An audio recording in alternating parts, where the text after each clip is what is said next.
the very essence of democracy. If we can't question the government in a democracy, we're not really a functioning democracy. So, Bipin Sharma, that's what really happened. The students questioned, got their answers, had their demands met. The government had to come down, have a dialogue and fulfill their demands. But what's next? The question is, how do we fix the examination system and make it foolproof?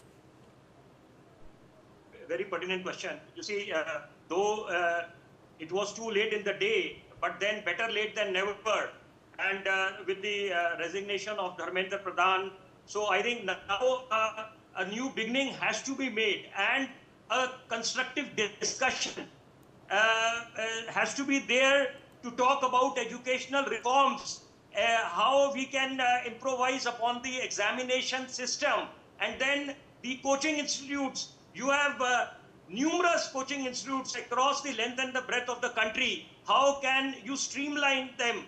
How can you regulate them so as to, that will do a world of good for the student fraternity. And also the moot point here is that as far as the students' interest is concerned, one should not train guns on their shoulders, because this is the last thing that we need.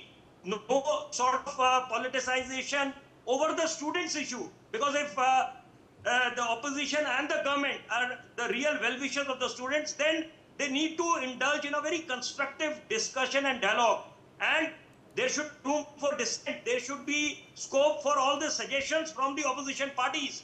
Then if there are frequent adjournments, so I think that also sends a very wrong message, because already a lot of time has elapsed, and saying that paper leaks have been happening since time immemorial, that will not suffice.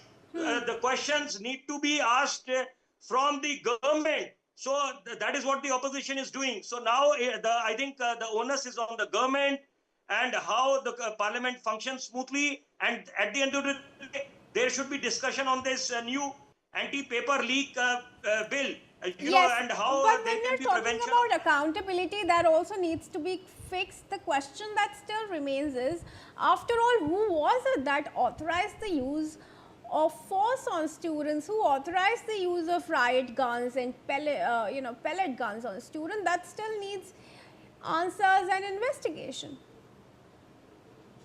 This question is for me. Yeah. In fact, I'd like both of you to answer, but Mr. Mishra could start first.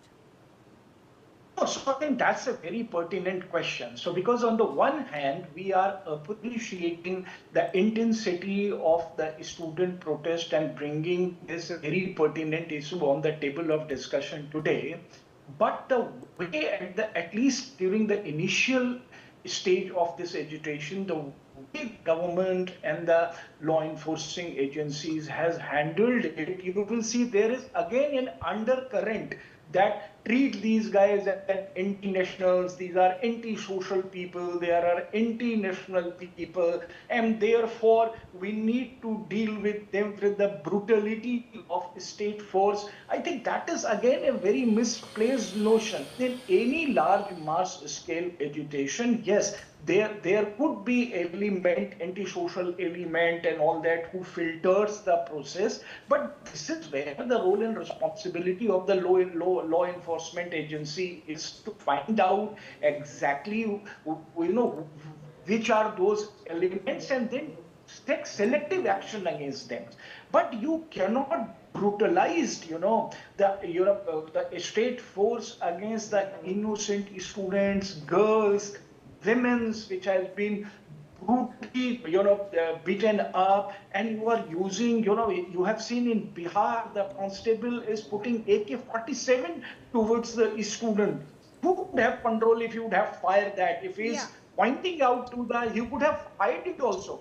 So there is a complete failure on the part of the government and law enforcement agencies. These questions therefore have to be asked. They're not terrorists, like opposition is asking. They're not terrorists. Why have you allowed the use of guns on students? But for now, let's take some breaking news updates coming in.